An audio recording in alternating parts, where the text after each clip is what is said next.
Hello students, आज का जो चैप्टर है जन जन का चेहरा एक का ऑब्जेक्टिव लेकर आया हूँ। तो चलिए इसे सुनेंगे और देखेंगे भी। आपके एग्जामिनेशन पॉइंट ऑफ व्यू से बहुत बहुत इम्पोर्टेंट है। तो चलिए देखते हैं। जन जन का चेहरा एक शीर्षक कविता किसकी रचना है? तो जन जन का चेहरा एक शीर्षक कविता गजानन माधव मुक्ति बोध की रचना है। Option number C. चलिए अगला क्वेश्चन देखते हैं बच्चों। गजानन माधव मुक्ति बोध का जन्म कहाँ हुआ था? तो छत्तीसगढ़ में। गजानंद माधव मुक्ति बोध का जन्म छत्तीसगढ़ में हुआ था। मुक्ति बोध ने किस विश्वविद्यालय में मुक्ति बोध ने किस विश्वविद्यालय से एमए किया? तो नागपुर विश्वविद्यालय से एमए किया। नागपुर विश्वविद्यालय से एमए किया। मुक्ति बोध ने नागपुर से निकलने वाले किस पत्र का संपादन किया? तो नया खून पत्र का संपादन किया। अगला क्वेश्चन है बच्चों। मुक्ति बोध ने दिग्विजय महाविद्यालय राजनांदगांव में प्राध्यापक के पद पर कब से काम करना प्रारंभ किया? तो 1958 से काम करना प्रारंभ किया। 1958 से काम करना प्रारंभ किया। अगला क्वेश्चन है बच्चों। मुक्ति बोध ने नागपुर के प्रकाशन तथा सूचना विभाग में किस रूप में नौकरी की? तो पत्रकार के रूप में नौकरी की। अगला क्वेश्चन है। मुक्ति बोध निराला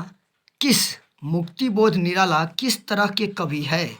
तो मुक्ति बोध निराला क्रांतिकारी कवि है। क्रांतिकारी कवि है। मुक्ति बोध के कविता संग्रह का नाम क्या है? मुक्ति बोध के कविता संग्रह का नाम क्या है? तो चांद का मुंह टेढ़ा है। चांद का मुंह टेढ़ा है कविता संग्रह का नाम है। मुक्ति बोध ने सितारा किसे कहा? मुक्ति बोध ने सितारा किसे कहा? तो जनता को सितारा कहा। जनता को सितारा कहा। मुक्ति बोध के अनुसार ज्वाला कहाँ से उठती है? मुक्ति बोध के अनुसार ज्वाला कहाँ से उठती है? तो जनता से उठती है। जनता से उठती है। अगला क्वेश्चन है बच्चों। अज्ञे द्वारा संपादित तार सप्तक के एक कवि के रूप में कौन सामने आए? तो मुक्ति बोध आए। मुक्ति बोध आए। कौन सी कृति मुक्ति बोध की नहीं है? कौन सी कृति मुक्ति बोध की नहीं है? तो बिखरे मोती मुक्ति बोध की कृति नहीं है। अगला क्वेश्चन है बच्चों। कौन सी कृति मुक्ति बोध की नहीं है? तो इनमें से चंद्रगुप्त कृति मुक्ति बोध की नहीं है। कौन सी कृति मुक्ति बोध की नहीं है? तो चंद्रगुप्त। चलिए अगला क्वेश्चन देखते हैं बच्चों। कौन सी रचना मुक्ति बोध की है? कौन सी रचना मुक्ति बोध की है? तो मुकुल रचना मुक्ति बोध की है। मुकुल। एक साहित्य की शायरी किसकी रचना है? एक साहित्य की शायरी किसकी रचना है? तो मुक्ति बोध की रचना है। मुक्ति बोध की रचना है। अगला क्वेश्चन है बच्चों। मुक्ति बोध के पिता का क्या नाम है?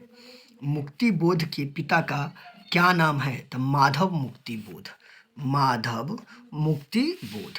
कौन सी रचना मुक्ति बोध की है? तो चांद का मुंह टेढ़ा इनमें से रचना मुक्ति बोध की है। कौन सी रचना मुक्ति बोध की नहीं है?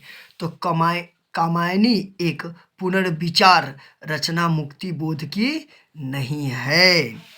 मुक्ति बोध किस सप्तक के कवि थे? मुक्ति बोध किस सप्तक के कवि थे? तो तार सप्तक के कवि थे। मुक्ति बोध तार सप्तक के कवि थे। गजानन माधव मुक्ति बोध का जन्म कब हुआ था? गजानन माधव मुक्ति बोध का जन्म कब हुआ था?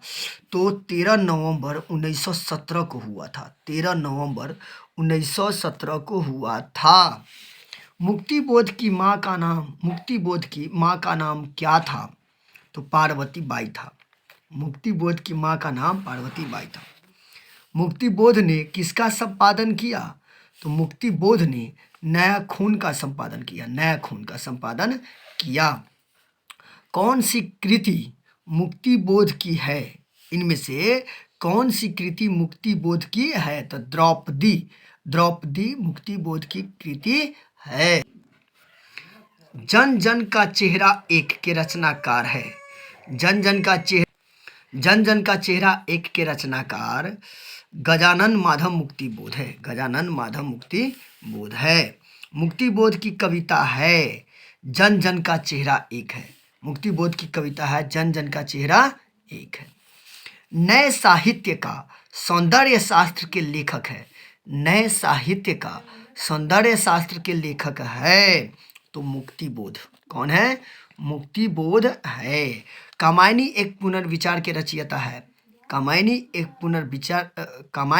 पुनर्विचार के रचयिता मुक्ति बोध है। तो बच्चों इसे ध्यान से पढ़ लेंगे, सुन लेंगे, आपके एग्जामिनेशन पॉइंट ऑफ व्यू के लिए बहुत इंपॉर्टेंट है। और मेरा प्रयास है कि आप इसे अच्छी तरह सुन लें और देख लें, जो आपको बहुत हेल्पफुल होगा। तो फिर अगले वीडियो में मिलते हैं, जब तक के लिए धन्यवाद।